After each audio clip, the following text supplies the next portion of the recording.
Hello, my name is Chris Lehman. I'm a musician based out of the greater Boston area. Today I'm going to take you through a piece I wrote inspired by Thomas Newman's score to the movie 1917. It's got some elements from the opening cue. You'll hopefully be able to hear some pretty clear similarities. This is meant to be something that is very heavily drawn from Thomas's score to try and help learn for myself. It's not meant to be an original piece. So we're going to look at the piano sketch, the orchestration, a few production tips along the way, and hopefully you can learn something. Let's go listen to the piece, and then we'll hop right over into Ableton.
Okay, so here we are in the project. You can see it's kind of messy and not well labeled, which is not very much like me. I'm usually pretty OCD with that kind of stuff.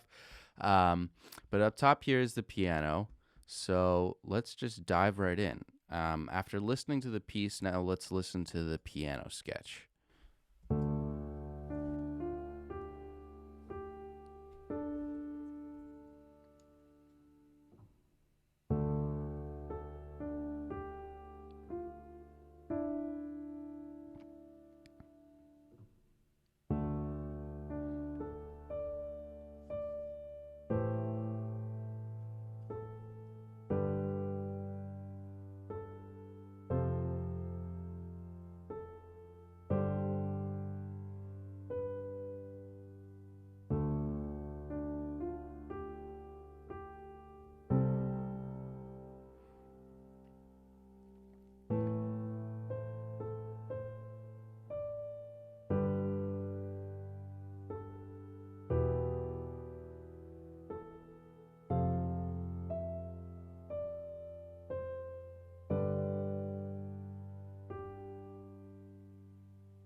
Cool. So as you can see, it's not really that complex looking at it. There's a few, I think, interesting things going on. But there's nice, just looking at it visually, a couple things that are going to be good signs for orchestration. There's nice clear gaps and lots of fifths used here, and the voicings down in where our low strings and low brass will be, which is going to make for nice clean orchestration.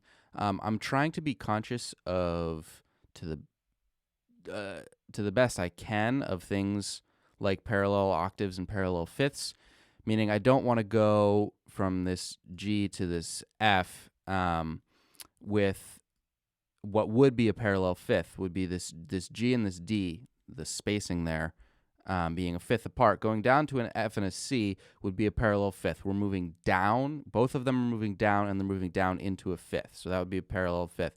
I'm not worried about it in these voicings so much. I'm much more worried about it on the lowest voicing and the most upper voicing. So I wouldn't want to be going down from this G to this F, and if this B was a D on the upper voicing, I wouldn't want this, for example. This would be a parallel fifth. So maybe that's something that I had initially, and I decided to get rid of it. I'm not sure. I don't remember. But that's one thing that I'm being conscious of and trying to get down in the piano sketch.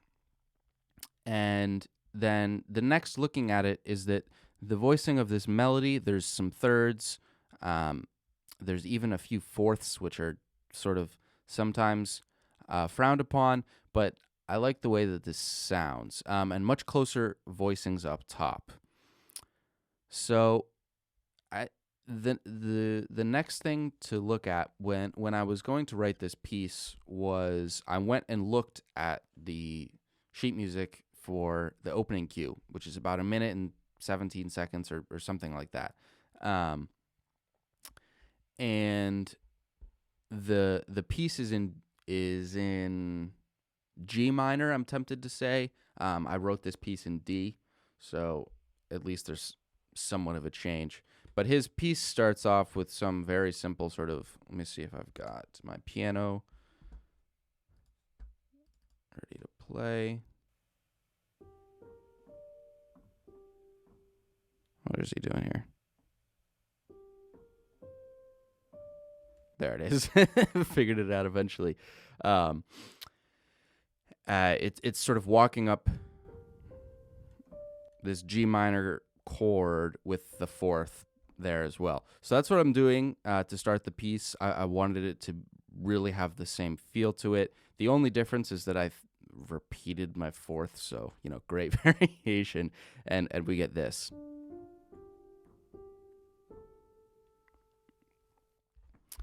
And then it just sort of, it follows a similar shape in these. The piece is sort of, you can think of it as being separated into 4 sections, 2 of which are very similar, and the other 2 are very similar. There's this opening section, which is sort of right here, in combination with this section right here or so, where the melody is sort of following this falling and then rising pattern. The other way around, rising then falling pattern. And at least in the beginning here, obviously harmonically, it's very stable and not moving. It moves a little bit in the second half because I didn't want it to revert all the way back to the sort of lack of movement that it was in the beginning. But then there's these sections here where we've got some harmony going on within the melody range itself. And then the chords, you'll notice, are moving, generally speaking, a little faster. This section right here switches to 3/4 for a couple of chords just to get it moving. I knew that this is a piece, when you listen to the sketch, you can tell that this is when the emotion and the energy is really going to start to rise. So I wanted it to start moving a little faster. So I just hopped over to 3/4 for a few bars here until we hit our cadence here on this 4 chord. And then we do the same thing for just a few bars over here in this second section. There wasn't really a ton of strategy in regards to, I need to fit it in this way. I have this many bars. It was more just flowing with the melody, what felt natural for me. So yeah, there's a little bit of switching back and forth between 4/4 and 3/4, which I'm not sure if that happens or not in Thomas's cue. I honestly don't remember. That might be might be something I did on my own. So next, let's look at the harmony, because the harmony is pretty simple, but there is something interesting going on, which is that this piece is in Dorian. We're not in D minor, we're in D Dorian. So the difference there is that instead of having our 6 be a B flat, our 6 becomes this B. So we get the 6 from the major scale, essentially, and then everything else stays the same. So in D Dorian, this is nice because we just get to use all white keys again. Just instead of starting on C or A, where we would otherwise usually start with our major and minor scales, we start on D, and then we get the D Dorian scale. And for people who are not super familiar with modes, or who are familiar with them but still find them to be very confusing, one thing that was helpful for me in thinking about them was that I was tempted in the beginning to sort of flip into into Dorian or Lydian or some mode that I was trying to play with, because I'd heard these words that were associated with them, and I wanted to try and write something with that sort of feeling. Like I remember really wanting to write a piece in Lydian because it's sort of associated with flying, soaring, fantasy, that kind of music. And a lot of that comes from, in reality, it's as simple as sort of coming from the major 2.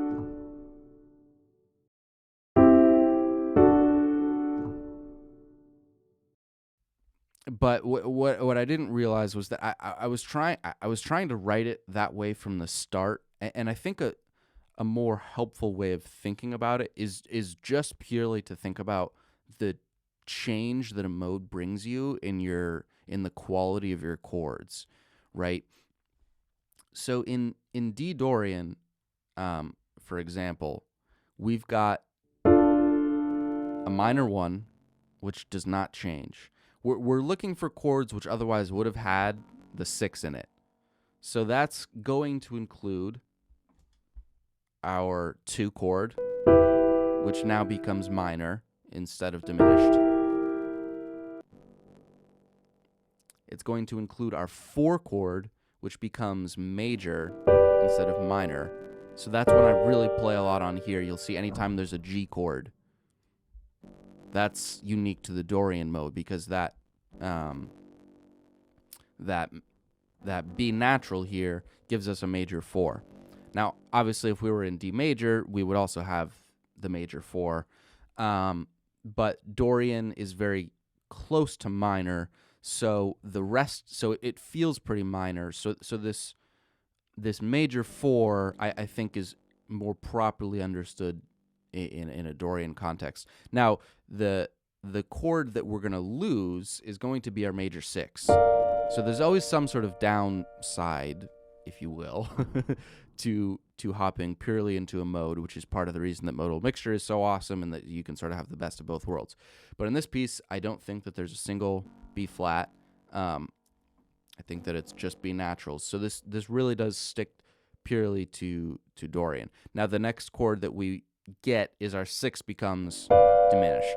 So we do lose the fun major 6 chord, but what having the major 4 does for us is we can have these sort of stepwise, epic sounding progressions using that major 4. So we've still got our minor 5, which is going to be an A minor, but then we've got a G major, an F major, because we still got our major 3, which is I love that sound.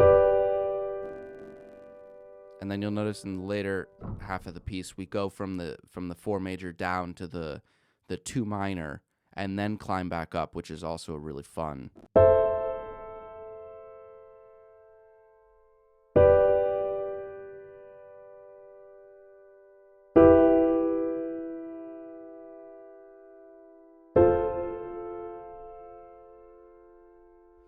So yeah, that's sort of what's going on in the harmony here.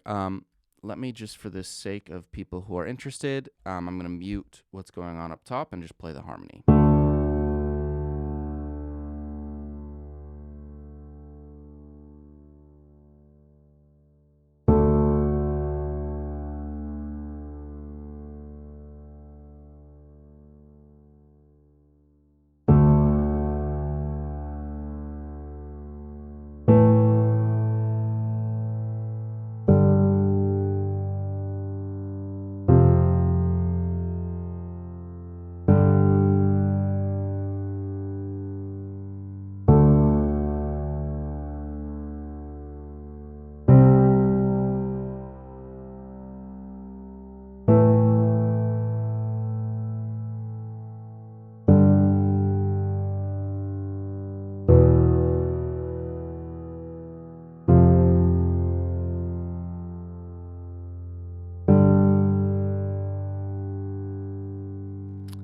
Cool. So I think that's about all there is to show for the piano sketch. After that, I was ready to hop on over and orchestrate it.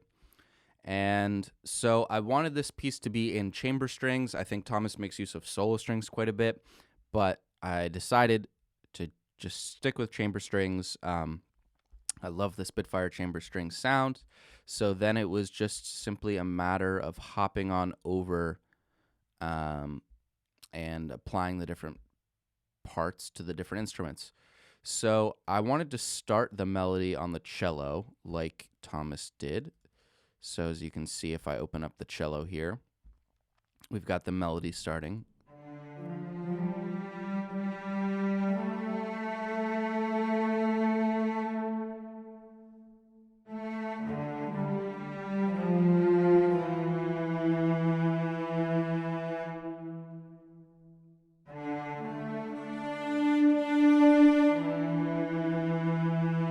And then it switches over into doing harmony.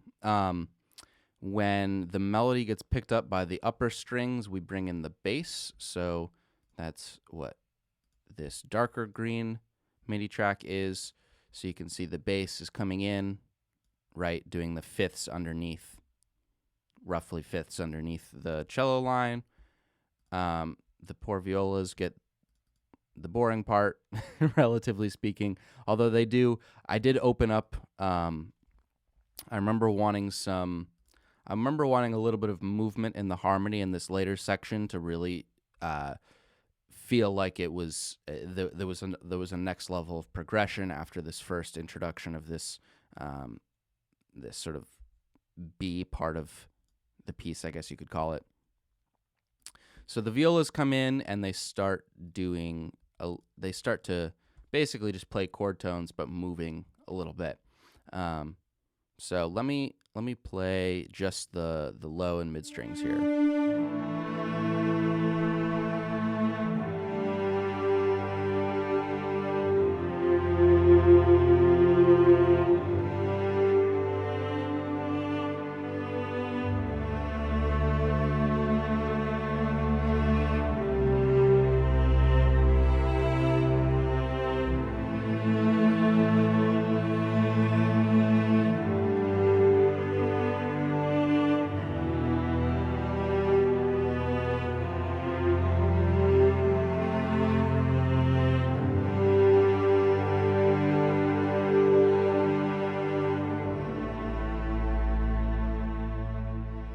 And then, of course, we've got our high strings with the second and first violins.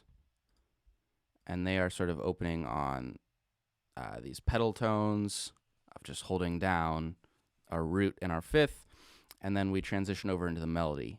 And the only real thing of note here that I know I was certainly afraid of was that, so we've got the pink is going to be our first violins, the red here is our second violins. You'll notice that there's a brief moment here where the second violins go above the firsts. And the reason for this was just a practical one, and that I didn't want to give up the legato transition here from this A to this C to this A back down to the G. I wanted this nice moving passage, and the same thing for the first. I wanted this melody to be going down and then back up. So instead of just like holding a sustain on the high C here with the first violins and a sustain on this low A, I wanted the movement. So there's a little bit of crossover. And particularly the higher in register you go, the less of a big deal this becomes. I think really this is meant to sort of sound like one blurred melody anyways, and times they're doubling, times they're obviously not. So I don't think you can really notice it, but if you're strategic about it and do it for a specific reason, don't freak out as if your piece is going to all of a sudden sound like trash or sound unrealistic to the trained ear. If for a brief moment your first and your second violins go underneath each other. So let's take a listen to these.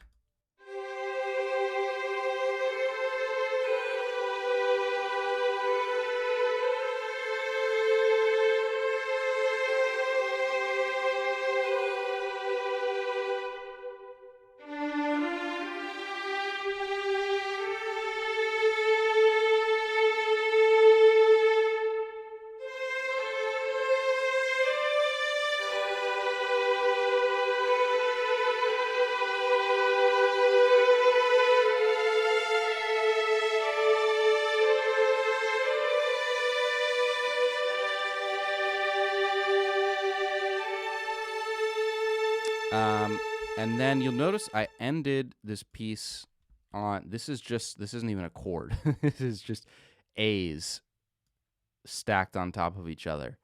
And there's not necessarily a rhyme or reason to this, but there's something very emotional. And in my opinion, it sort of, it brings out, without like throwing in a minor chord, which to me, if I'd thrown the minor fifth there, still would have sort of sounded like there was more piece to go. I wanted this to sound very finished, but at the same time not resolved. And I think that that's an interesting way of thinking about the score to a war movie, which is that's like, okay, Jesus, we finished, but like, at what cost? What were the horrible things that happened along the way? And there's this very sort of heartbreaking and unnerving thing to our ears where we're so used to chords that times just ending on a singular note can be really moving. And when you stack the 5 sections of the string section on top of each other, each an octave apart, there really is this beautiful, powerful sound to it, even just being this one note. So if we just focus in on these strings, really, I mean, just listen to the power that comes from the end to this piece on just the A.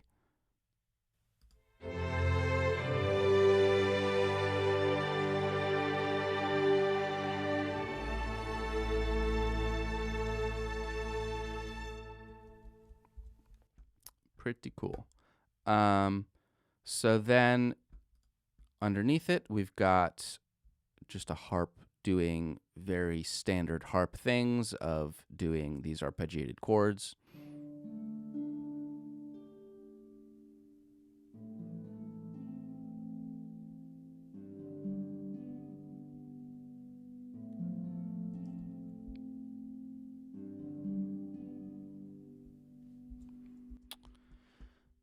And so that was originally where the piece was. I was ready to sort of call it, and then I couldn't stop myself from adding in a little bit of brass. So without too much attention to trying to really orchestrate this particularly well, I've got some Abbey Road horns, Abbey Road trumpets up top, I believe.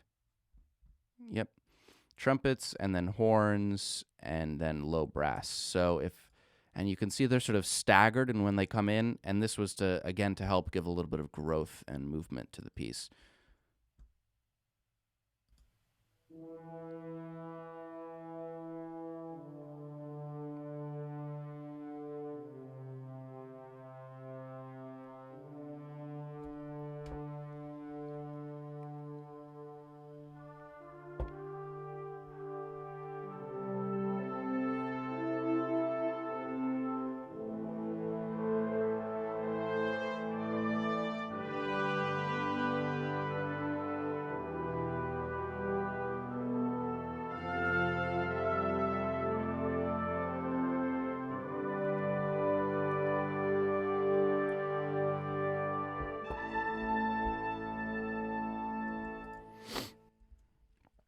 And another thing you'll notice is that this is literally just doubling of what's going on in the strings.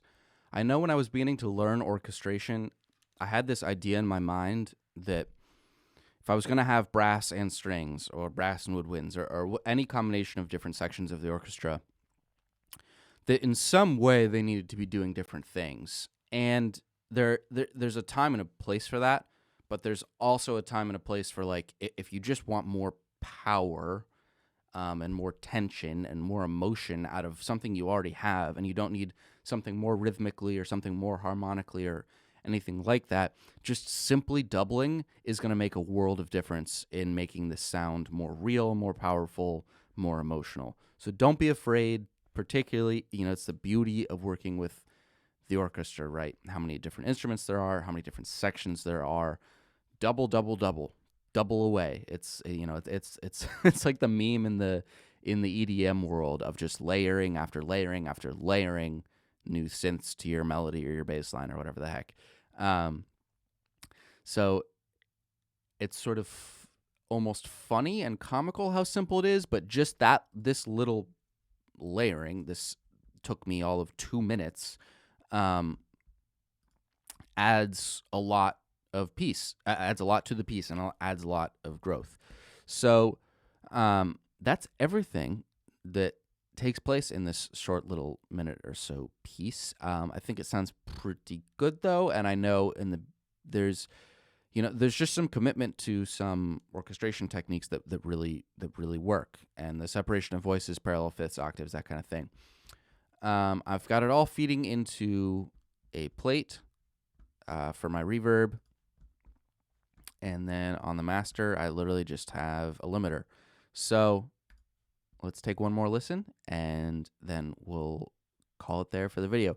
Thank you so much for watching. If you have any questions, please do leave them in the comments, and I'll catch you next time.